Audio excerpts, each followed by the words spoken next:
என்னோட மனைவிக்கு 5ஆம் மாதம் வளகாப்பு வந்து புட்டூர் கோயிலில் பண்ணிட்டு அடுத்தபடியாக நான் இங்கே தான் வந்திருக்கோம். நாங்கள் கேப்டன் சாரை பார்க்கணும்னு ஆசையாக இருந்துச்சு, கூட்டின்னு வர சொன்னேன். வளகாப்பு முடிச்சுட்டு நாங்கள் ஸ்ட்ரெயிட்டாக இங்கே தான் வந்திருக்கோம். 2 பிள்ளைக்கும் கல்யாணம் பண்ணி பார்த்துருந்தாக்கா நல்லா இருக்கும்பா. உனக்கு திடீர்னு இப்படி வந்து சில பேர் சைவம் முடி எடுக்கிறது எல்லாம் செய்யறாங்க, அங்கங்க போஸ்டர் ஒட்டி எல்லாம் பாக்குறாங்க. அப்பா இல்லைன்னா பையனுங்க தானே எடுத்து செய்வாங்க. சோ அந்த நம்பிக்கை இருக்கு, அவங்க பையனுங்க நல்லா இது பண்ணுவாங்க. இந்த மனுஷன் சொத்து சேர்த்ததை விட இவர் பிள்ளைங்க நிறைய புண்ணியம் சேர்த்தனா, இவர் புண்ணியம் சேர்த்த புண்ணியமே வந்து இவர் சேர்த்த புண்ணியமே வந்து இவர் பிள்ளைங்களுக்கு இவரை விட நல்லா வாழ்ந்துடும். என் பேர் மோகன். நான் வந்து மலேசியாவிலேருந்து வரேன். எனக்கு கேப்டன் ரொம்ப பிடிக்கும். அவர் படம் எல்லா படம் நான் மிஸ் பண்ணாமல் பார்ப்பேன். அதனால் இவர் இறந்துட்டு மனசு ரொம்ப ஒரு நாள் ஃபுல்லாகவே சைவமாக இருந்தேன் இவருக்கு வேண்டி. ஆனால் நல்ல ஒரு நடிகர், நல்ல ஒரு அரசியல்வாதி இவர். அதனால் அவர் ஆத்மா சாந்தி அடையணும். அவர் எல்லாத்துக்கும் தெய்வமாக ஆகிட்டாரு, நம்மளுக்கு அவர் தெய்வமாக இருக்கார். அதனால தான் என்னோட வேண்டுதலை அவரோட வச்சுட்டு போயிருக்கேன். ஏன்னா என் மகனும் சினிமாவில் தான் நடிக்கிறாரு, ஆனால் மலேசியாவில் நடிக்கிறாரு. அதனால என்னோட வேண்டுதலை விட வச்சுட்டு போயிருக்கேன். இது நடக்கும், ஏன்னா எல்லாத்துக்கும் வழி கட்டுறவர். என் பேர் அன்பு செல்வி, மலேசியாலேருந்து தான் வரோம். கேப்டன்னா ரொம்ப பிடிக்கும். அவர் படம் ஃபேமிலியோட உட்காந்து பார்க்கலாம்.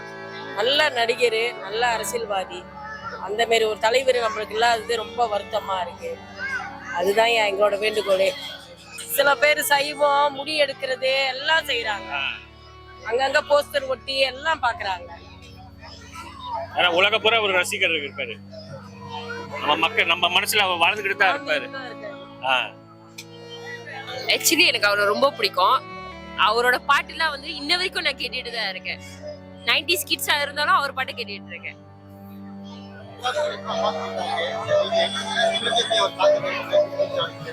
ஆக்சுவலி எனக்கு ஏன் அவரை பிடிக்கும்னா, அவரோட சாங்ஸ் கேட்கும் போது எனக்கு அவரை பிடிக்க ஆரம்பிச்சிருச்சு. அதோட லிரிக்ஸா இருக்கட்டும், த வே அவரு பிரசன்ட் பண்றதா இருக்கட்டும், ஸோ அது பிடிச்சி போய் தான் நான் அவரோட ஃபேனா ஆனேன். ஆளுங்களுக்கு உதவி செய்யறது, ஏழையோ பணக்காரனோ சாப்பாடு போடுறாருல, அதுதான் எனக்கு பிடிச்ச விஷயம்.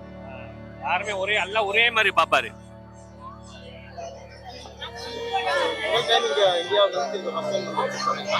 ஆமா, இதான் ஃபர்ஸ்ட் டைம். நாங்க எப்போதும் 10 வருஷம் அந்த மாதிரிலாம் ஊருக்கு வந்திருக்கோம். ஆனா அவரை பாக்குற சான்ஸ் கிடைக்கல. இந்த இடத்துக்கு தான் வரோம். நேர்ல பார்த்ததுல டிவில பார்த்திருக்கோம், அவ்வளவுதான். நேரடியா பார்த்ததுல. அப்பா இல்லைன்னா பையனுங்க தானே எடுத்து செய்வாங்க. சோ அந்த நம்பிக்கை இருக்கு, அவங்க பையனுங்க நல்லா இது பண்ணுவாங்க. அப்பா மாதிரியே மகனா இருப்பாங்க. யாரோடு இங்கு எனக்கு என்ன பேச்சு, உனக்காக நான் காத்திருக்கேன். அந்த லிரிக்ஸ் இன்ன வரைக்கும் லைக் அப்படியே ஆழமா பழஞ்சிருச்சு. இவர் இறந்துட்டு வந்து என்னால் ஜீர்ணிக்க முடியல. இன்னும் சொந்தக்காரங்க, நெருங்கிய சொந்தக்காரங்க அந்த மாதிரி. எங்க அப்பா யார் சாவுக்கு போனாலும் அழுக மாட்டாரு. அப்படி எங்க அப்பா வந்து நானே அழுதுட்டேன்டான்ட்டு.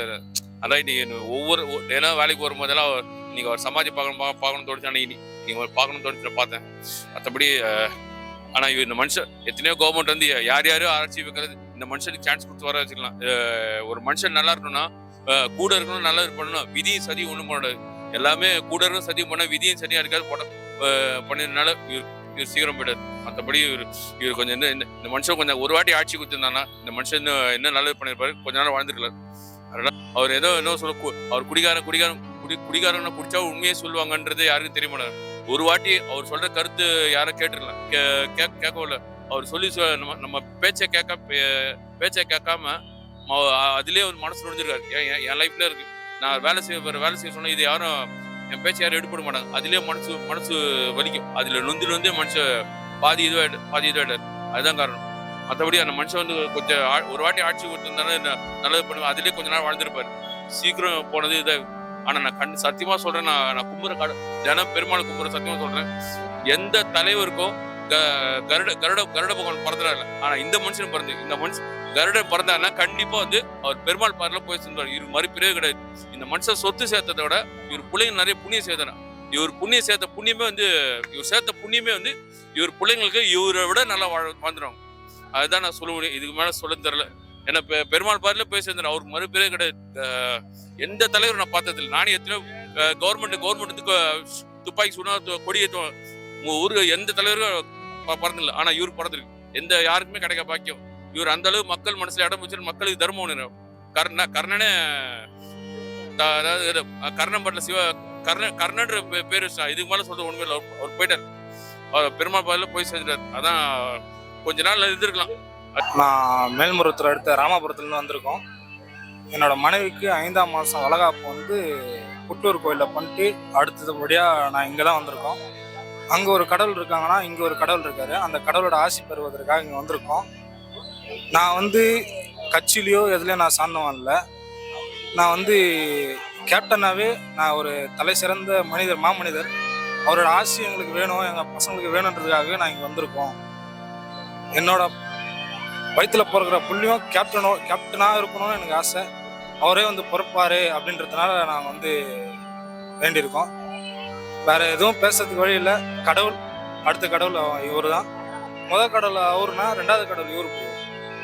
அதுக்காக தான் அவர் அந்த ஆசி பெற்று, அதான் அந்த ஆசீர்வாதத்தோட இந்த கடவுளுக்குள்ள ஒரு ஆசீர்வாதம்.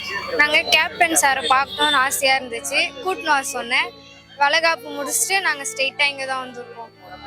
அவரோட ஆசீர்வாதம் எங்களுக்கு கிடைக்கணும்னு சொல்லிட்டு நாங்கள் இங்கே வந்திருக்கோம். எங்கள் ஹஸ்பண்ட் கிட்ட நாங்கள் சொன்னோம், கூட்டின்னு வந்தாங்க. வீட்டில் எல்லாரும் சொன்னாங்க, நாங்களும் எல்லாரும் வந்தோம். ஃபேமிலியாக வந்திருக்கோம். எங்க ஃபேமிலியில எல்லாரும் கேப்டன் சார் ரசிகர் எல்லாரும், அதனால நாங்க வந்திருக்கோம். ஆமாங்க சார். 5 months ஆகுது.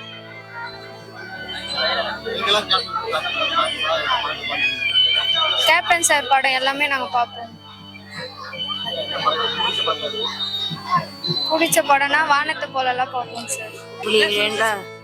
இப்படியெல்லாம் போவீங்க, என்ன திடீர்னு போவீங்கன்னு எனக்கு தெரியலப்பா.